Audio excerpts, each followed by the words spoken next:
Hello दोस्तों, मेरा नाम है आदर्श चौधरी और मैं आप लोगों को रेलवे एग्ज़ाम्स के लिए गाइड करता हूं। तो अपने चैनल पर मैं आपके लिए एक सीरीज़ लाया हूं जिसका नाम है कंप्लीट एक्सप्लेनेशन। इस सीरीज़ के अंदर जो भी वीडियोस रहेंगे उसमें मैं आपको बहुत छोटे छोटे पॉइंट्स, जो अगर आप नोटिफिकेशन को खुद अगर एक एक लाइन पढ़ोगे तो सारी चीज़ें समझ में आ सकती है, लेकिन किसी वजह से डाउट रह जाता है, वो चीज़ें हमसे मिस हो जाती है।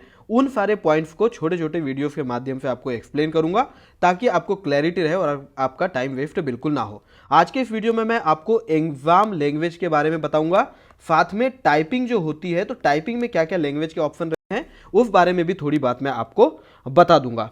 बिल्कुल कोई टाइपिंग में तो ज़्यादा ऑप्शन रहते नहीं, सिर्फ इंग्लिश और हिंदी का ऑप्शन रहता है, लेकिन जो सीबीटी रहता है कंप्यूटर बेस्ड टेस्ट जो हमारा होता है किसी भी रेलवे एग्जाम की मैं बात कर रहा हूँ, तो वो किस किस लैंग्वेज में आपके लिए होता है ये मैं आपको सारा एक्सप्लेन कर देता हूँ। आपसे गुजारिश रहेगी कि वीडियो को आप स्किप करके मत देखना, बहुत छोटा वीडियो बनाऊंगा, लेकिन आप प्लीज़ स्किप मत करना, वीडियो को थोड़ा ध्यान से देखना। तो मैं आपको अपने एक्सपीरियंस और आरआरबी के ऑफिशियल साइट पर जो नोटिफिकेशन है उसके आधार पर एक्सप्लेन कर देता हूं। आप अगर यहां पर ध्यान से पढ़ोगे तो वीडियो को पहले पॉज करके एक बार खुद पढ़ लो, साथ में मैं समझा देता हूं। देखो, क्वेश्चंस फॉर सीबीटी याद रखना, किसी भी एक लैंग्वेज को सिलेक्ट करना है ना। अवेलेबल लैंग्वेज 13 बोलूंगा तो हो सकता है यहां पे बीच में जो छोड़ के वीडियो जाएंगे वो सीधे 13 लैंग्वेज है ये रख के दिमाग में चले जाए। Questions for CBT will be available in English, Hindi and 13 regional Indian languages. यानी टोटल कितनी हो गई? 15 लैंग्वेजेस में सीबीटी का जो क्वेश्चन पेपर है वो अवेलेबल रहेगा। लेकिन आगे पढ़ोगे तो पूरी बात समझ में आएगी। Candidate must choose their medium of examination from any one among those listed in online application form। या ध्यान देना, any one language, ठीक है। CBT questions will be displayed in the language opted and in English। ये point मैं आपको समझाता हूं। जो क्वेश्चन पेपर रहेगा वो आपके द्वारा चुनी गई लैंग्वेज और इंग्लिश लैंग्वेज में आपको हमेशा अवेलेबल रहेगा। वो 13 लैंग्वेज कौन कौन सी है वो मैं आपको एक बार बता देता हूं। देखो, एक तो इंग्लिश है, हिंदी है, साथ में दूसरी 13 रीजनल लैंग्वेज है। कौन कौन सी? असमीज, बंगाली, गुजराती, कन्नडा, कोंकणी, मलयालम, मणिपुरी, मराठी, ओडिया, पंजाबी, तमिल, तेलुगु, उर्दू। इस प्रकार से ये सारे ऑप्शन आपके पास रहेंगे। जब आप एप्लीकेशन फॉर्म भरोगे, अप्लाई करोगे एप्लीकेशन फॉर्म, वहां पर आपको एक लैंग्वेज सिलेक्ट करना पड़ेगा।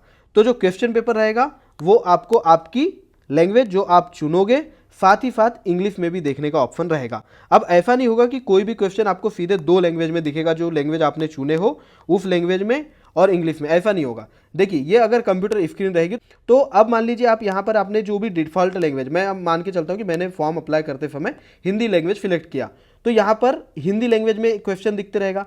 तो साथ में यहाँ चेंज लैंग्वेज का ऑप्शन रहेगा, यानी ये जो बटन रहेगा ना स्क्रीन पर जो एक ऊपर में बटन रहेगा ये रहेगा चेंज लैंग्वेज का बटन। जैसे ही मैं चेंज लैंग्वेज पे क्लिक करूंगा वहां पर इंग्लिश लैंग्वेज हमेशा दिखेगी, तो मैं उस क्वेश्चन को अपनी चुनी गई लैंग्वेज और इंग्लिश लैंग्वेज में देख सकता हूं। याद रखना, अगर ट्रांसलेशन की कोई भी प्रॉब्लम रही या सवाल का जो इंग्लिश के अलावा दूसरी जो भी लैंग्वेज रहेगी उसमें जो भी अगर कुछ अलग मतलब थोड़ा निकलता है तो डिस्प्यूट जो रहेगा उसको सॉल्व करते समय देखा जाएगा कि जो इंग्लिश में क्वेश्चन लिखा था उसका मतलब क्या है। इंग्लिश में जो क्वेश्चन का मतलब निकल रहा है वही क्वेश्चन को सही माना जाता है। तो अगर आपको क्वेश्चन पे थोड़ा डाउट होता है तो आप वो इंग्लिश में जरूर उसको एक बार देख लेना।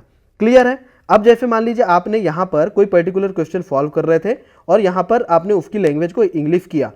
अब जैसे आप क्वेश्चन सॉल्व करके सेव एंड नेक्स्ट करोगे तो अगला क्वेश्चन जो आएगा वो वापस आपकी लैंग्वेज में आएगा, यानी जो लैंग्वेज आपने एप्लीकेशन फॉर्म में चुना था, पेपर स्टार्ट करते हुए मैं डिफॉल्ट लैंग्वेज सेट करे थे उसमें वो क्वेश्चन दिखाई देगा। जो आप यहाँ पे चेंज करते हो वो सिर्फ एक लैंग्वेज के लिए जो भाषा है वो चेंज होती है। तो सारे अवेलेबल ऑप्शन आपको बता दिए और एग्जाम में इंग्लिश हमेशा अवेलेबल रहेगी, ये आपको मैंने बता दिया। ये बात की है मैंने अभी तक सीबीटी की। अब मैं टाइपिंग टेस्ट के बारे में आपको थोड़ी सी चीज़ बता देता हूँ। आप अगर देखोगे तो ये यहाँ पर जितनी पोस्ट लिखी है ये सारी पोस्ट के लिए टाइपिंग टेस्ट होता है, तो इसको आप आराम से पढ़ लेना। वीडियो को छोटा रखना है, इसीलिए जो मेन क्रक्स वाली बात है वो मैं आपको यहाँ पर बता देता हूँ। तो देखो, ये नोटिस में अगर पढ़ोगे तो आप समझ गए होंगे कि यहाँ पर जो सीबीटी 2 को 8 टाइम्स लोगों को क्वालिफाई कराया जाता है और टाइपिंग टेस्ट देने का मौका मिलता है। तो टाइपिंग टेस्ट जो होएगा वो 30 वर्ड पर मिनट की स्पीड अगर इंग्लिश में आप दे रहे हो और 25 वर्ड पर मिनट की स्पीड अगर आप हिंदी में दे रहे हो। कोई भी एक लैंग्वेज में देना है। कोई लोग बोल रहे थे कि दोनों में दे रहा है, कि नहीं भैया, सिर्फ आपको एक लैंग्वेज में देना है और आपके पास दो ही लैंग्वेज का ऑप्शन रहेगा। जब आप फॉर्म अप्लाई करोगे तब भी आपको ये चूज करने का ऑप्शन मिल सकता है। और एग्जाम जब आपकी, अगर मान लीजिए एप्लीकेशन फॉर्म में आपको ये ऑप्शन नहीं मिला कि आप किस लैंग्वेज में टाइपिंग देना चाहते हो, तो जब आपका टाइपिंग टेस्ट होने वाला रहता है उसके 15-20 दिन पहले आपको एक लिंक मिलती है ऑफिशियल साइट पे, जहाँ पे आपको अपनी डिफ़ॉल्ट लैंग्वेज जो आप टाइपिंग में चाहते हो वो चूज़ करने का ऑप्शन मिलता है। अगर मान लीजिए उसमें आपने कोई लैंग्वेज चूज़ नहीं करे तो इंग्लिश को डिफ़ॉल्ट लैंग्वेज मान के आपका टाइपिंग टेस्ट लिया जाएगा। अगर आपने किसी भी टाइपिंग टेस्ट वाली पोस्ट के लिए अप्लाई किया है, प्रेफरेंस में दिया है, तो अभी वो सब मुद्दे से नहीं भटकते, अभी इस पर ध्यान देते कि टाइपिंग टेस्ट की लैंग्वेज क्या है बस। तो इंग्लिश और हिंदी लैंग्वेज है। इंग्लिश में 30 वर्ड पर मिनट की स्पीड चाहिए और हिंदी में 25 वर्ड पर मिनट की स्पीड चाहिए। दोनों में से किसी भी एक लैंग्वेज में ही देना होता है। स्क्रीन इस प्रकार से बनी रहती है, स्क्रीन पे जो ऊपर वाला बॉक्स रहता है यहाँ पर मैटर लिखा हुआ होता है और जो आप टाइप करते हो वो यहाँ नीचे वाले बॉक्स में दिखता जाता है। साथ में स्पेल चेक की कोई फैसिलिटी नहीं रहती, कोई भी एडिटिंग टूल्स अवेलेबल नहीं रहते, यानी बैक स्पेस का यूज आप नहीं कर सकते, पर्सनल कंप्यूटर पर होता है। और आप अगर हिंदी की बात करो तो ये कृतिदेव और मंगल फोंट जो होता है इसी में अवेलेबल होता है टाइपिंग टेस्ट, तो आपको इसी हिसाब से तैयारी करना चाहिए।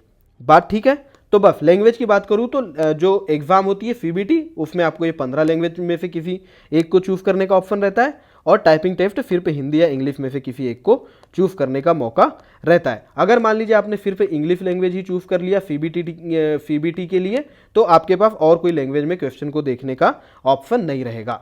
बात क्लियर है? यानी कि आपके द्वारा चुनी गई लैंग्वेज और इंग्लिश में अवेलेबल रहता है। बात क्लियर है? तो ये जो लैंग्वेज को लेकर के जो भी इशू था कमेंट में काफ़ी लोग पूछते थे, उनके लिए ये वीडियो हो गया complete. Thank you very much, all the best.